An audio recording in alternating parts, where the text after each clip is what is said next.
What is up, folks? My name is Justin Khanna, and this is the 190mm ZDP-189 Bunka Black, made by Yoshida Hamono, supplied through SharpEdge Shop.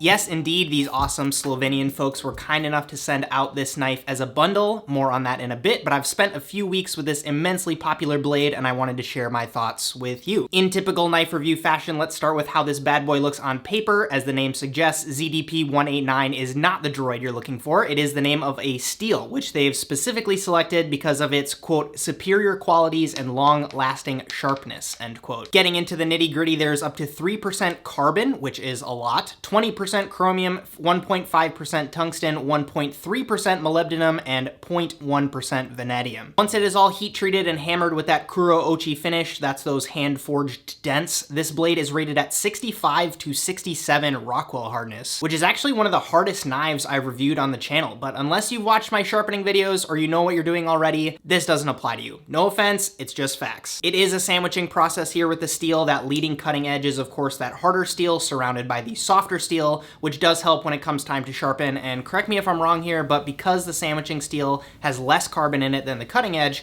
that also makes it less prone to staining, at least from my understanding. Staying on the topic of numbers, I want to talk about the measurements of this knife because the profile is really fascinating to me. It is a 190mm blade, which is a length you usually see in like Nikiri or Santoku style knives, but the way that the drop tip leads into the cutting edge, it doesn't feel short. I never once felt like I was using a shorter knife. And I like to think that's also because of the height of this blade. At 52mm, it's actually taller than my 9.4-inch Misono, all while staying just 2mm thick on the spine. Going back to materials for a second, the handle is made with Japanese walnut, and they just updated it to have the octagonal shape as opposed to a D-shaped handle. This makes it good to go whether you're left or right-handed, which is great and all, but you have to keep in mind that the bevel on this is a 70-30 ratio at about a 16-degree angle from what the SharpEdge shop guys told me. Last up on the number side, the ZDP-189 itself is sold for $285, but stay tuned because they've got a dope package I want to share with you where you can get some extras for just a few dollars more. All right, we have gone through the stats and the numbers. I want to talk about using this knife because for me, the Bunka style knives have never been that attractive because of my personal style of cooking. I like rock chopping. I like slicing with longer, thinner style blades. I personally didn't think I was going to enjoy using this knife, but I gotta say it did make itself into my kit more times than I left it at home, and I'm going to tell you why. Reason number one, I don't think I appreciated knuckle clearance as much as I do now. Blasting through vegetable prep is insanely fun with this because it doesn't have the asymmetrical bevel that makes it difficult to do dicing projects, but it's also got that tall profile where you can chiffonade, and as food stacks on the blade, that Kuro Ochi finish causes it to just fall right off, which is a beautiful, beautiful thing. I actually had a dinner where I stupidly wrote the menu to have a bunch of shaved vegetable components, and I forgot to bring my mandolin to Canada, so I ended up having to use this knife to do all of those projects, which looking back in hindsight is probably the best test I could have asked for while reviewing this knife. I went right into slicing something else that was really delicate after that, and the edge held up great, so 2 thumbs up from me for that. Now let's talk comfort. The spine can be a bit harsh on your fingers if you are pinch gripping. I would have liked to see some beveling done there, but again, that patinaed finish feels super secure to hold onto as you're cutting,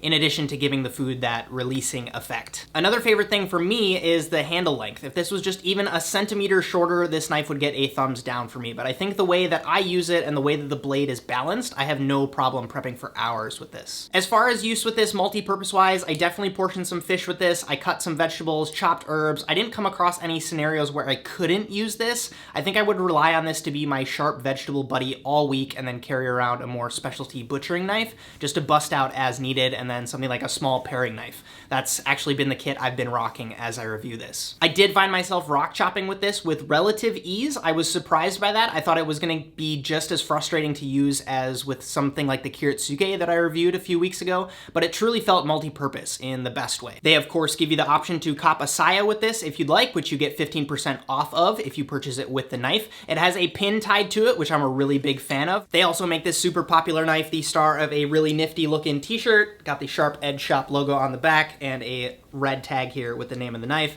and it's also pretty comfortable. Huh?